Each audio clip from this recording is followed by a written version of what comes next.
అలా పట్టుకున్నారా? అలా ఉన్నా తిరుగుతూనే ఉంటారు, మనకి చిరాకు వచ్చి నమస్కారం రండి చెప్పండి కథ చెప్పండి అలా అయిపోద్ది అసలు. సరిలేరు టైంలో she not at all interested, అంటే వెరీ బిజీ ఇన్ పాలిటిక్స్.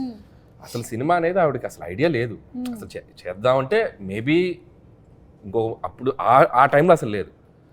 ఇక నేనేమో విజయశాంతి గారిని ఎలాగైనా అప్పటికి ముందు ఒకసారి వెళ్ళి ఫెయిల్ అయ్యా, రాజాది గ్రేట్ టైంలో వెళ్ళి కలిసా, అప్పుడే ట్రై చేశా. చాలా సినిమాల నుంచి ప్రయత్నం చేస్తున్నారు. అప్పుడు వెళ్ళాను, అప్పుడు పాపం కొద్దిగా మొహమాటం, మరి మొహం మీద చెప్పలేరుగా. లేదమ్మా నేను పాపం నో చెప్పలేక చెప్పారు. అది నాకు అర్థమైంది, మేడంకి కొద్దిగా మొహమాటం ఉంది, దీని మీద మనం ఫోకస్ చేయాలి.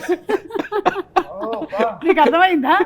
మీ వీక్ పాయింట్ ని పట్టుకొని అర్థమవుతుందా? సో ఇక సరిలేరు టైంలో వెళ్ళి అంటే శ్రీనివాస్ గారు ఉన్నారు, అంటే they both have script judgement బాగుంటుంది, విజయశాంతి గారిదైనా శ్రీనివాస్ గారిదైనా. శ్రీనివాస్ గారు అంటే మన హస్బెండ్. సో సార్ది కూడా పర్ఫెక్ట్ జడ్జిమెంట్. అంటే కమర్షియల్ కథ అయినా ఏ కథ అయినా మనం జస్ట్ కథ అంతా చెప్పాల్సిన పనిలే, జస్ట్ ఒక ఐడియా చెప్తే చాలు, ఇది వర్క్ అవుతుందా లేదని వాళ్ళు చెప్పేయగలరు. సో నాకు తెలిసి ప్రదీప్ గారికి ఎలాంటి ఎక్స్పీరియన్స్ ఉందో అమ్మ మీరే చెప్పాలి. అదే అంటే ఆయన కూడా స్వాతి ముత్యం లాగానే వచ్చి మళ్ళీ కథ వినిపించి. అసలు ఆయన ఏమైనా అనిల్ గారి దగ్గర ట్రైనింగ్ తీసుకుని వచ్చారా? డౌట్ గా ఉంది, వీళ్ళేదో మాట్లాడుకుని ఉంటారు. నేను ఇలా పడ్డాను, నువ్వు కూడా అలా పడు, నా ఫ్రెండ్ ఒప్పుకుంటుందేమో అని చెప్పుంటారు. అది కాదు మనోడికి డెడ్ లైన్ కదా, నేను చేయనండి ఆ సినిమా. అమ్మో ఇంకా ఈయన చేయనంటే ఆవిడ ఒప్పుకోకపోతే ఈయన చేయనంటాడు.